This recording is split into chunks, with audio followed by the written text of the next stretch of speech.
Tara is with us in Lexington, Kentucky. Hi, Tara. How are you? Hi, I'm well. Thank you so much for taking my call. Sure. What's up? So, basically, long story short, my husband and I both kind of came from kind of a rough situation growing up, and so we decided we were going to do everything right.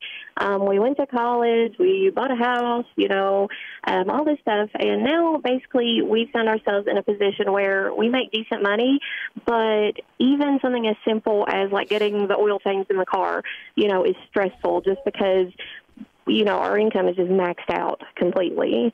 We just have so much debt, and we just don't know where to start. Okay.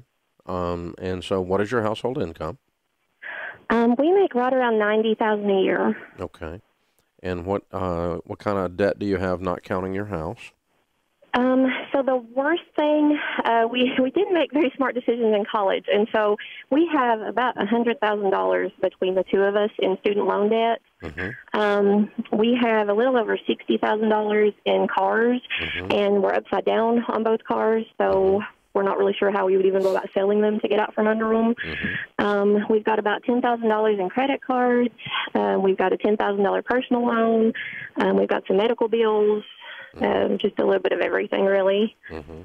Okay, so let's see, about $200,000 in debt, not counting your house. Pretty close to it, yeah. And what do you owe on your home? We owe about $128,000 right now. Okay, so it's not the problem. All right. Right. Well, what you did was you came out of school and acted like there was no. How long have y'all been out of school?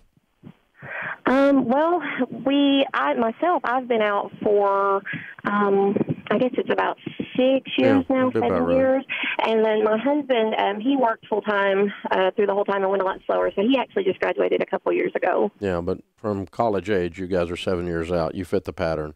Because basically you just bought anything you wanted to buy and didn't think about the consequences until you added it all up and can't breathe.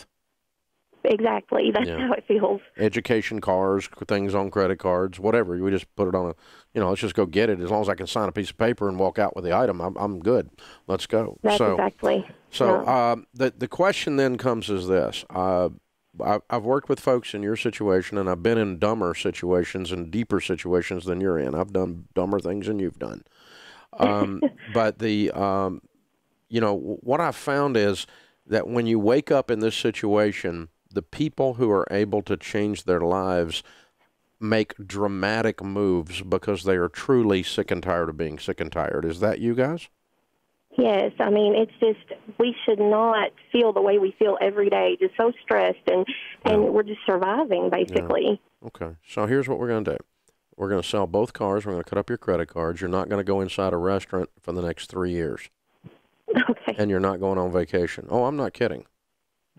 I'm dead serious. Yeah. You're broke. You're on the verge of bankruptcy. And if you do not get radical, you're going to see the bankruptcy court. I mean, these cars are freaking insanity.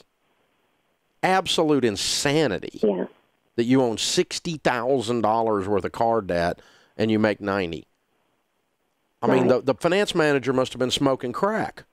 Who makes this loan? You didn't qualify for that. That's awful.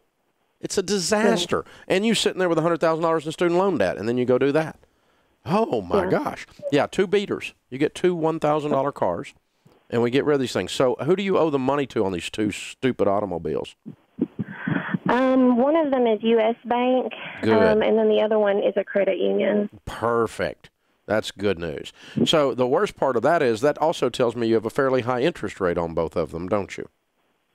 Well, it's not terrible. I think one of them it's around 4%, and the other one it may be like 6 or so, maybe. Oh, not as bad as I thought. I was wrong. Okay. Right. Well, here's what you do. You go to the local branch of U.S. Bank. You go to your credit union. You sit down in person, both of you, and you talk to them about the fact that you are on the verge of bankruptcy and that you don't want to file bankruptcy, and we want to get out of this. We want to turn this around before we get past the lip and can't get back in the bowl.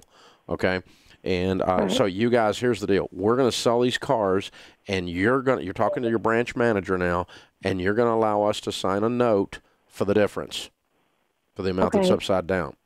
And then you put the car up for sale. You don't panic and give it away. You don't let it be repoed, and you don't sell it to a dealer at wholesale. You put it on Craigslist and get the most out of it you can get, because whatever you don't get, you're going to have to pay back in a debt.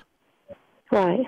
And so get on Kelley Blue Book, KBB.com, put those cars in there with your husband tonight when he gets home, and figure out what you can sell them for, private sale, and get rid of them and sign a note for the difference. You're going to have to do a little negotiating, a little talking, a little persuading with this bank and this credit union, but they are already unsecured on that portion of the debt, so they might as well let you sign an unsecured personal note for that portion of the debt, even if they bump the interest rate up a little bit. I don't care.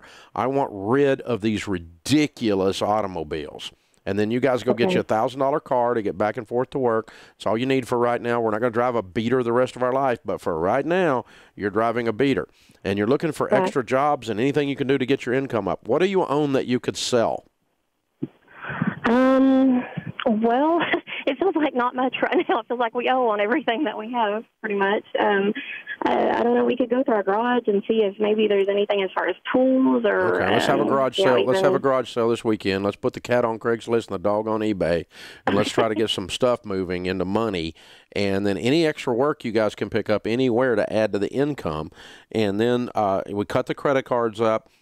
If you can put the student loans temporarily on a hardship deferral, that would be fine. If not, just pay the very minimum. And then I want you to get on a tight budget, no eating out, no vacations. We're completely scorched earth on the deal here. So if we take $200,000 and we pay $50,000 for 4 years, you're debt free. If you sell the cars, you can probably do it in about 3. Okay. But you're going to have no life for 3 years, so that you have a great life after that. Right. But the problem is that you can wander into debt. You can't wander out. You have to get wired up, fired up, and go crazy like I'm talking about here. This scorched earth mindset, this okay? And that's what gets you out. That's what gets you out. If you're willing to walk through that, I'll show you how to do it. The 9-week class we have is called Financial Peace University.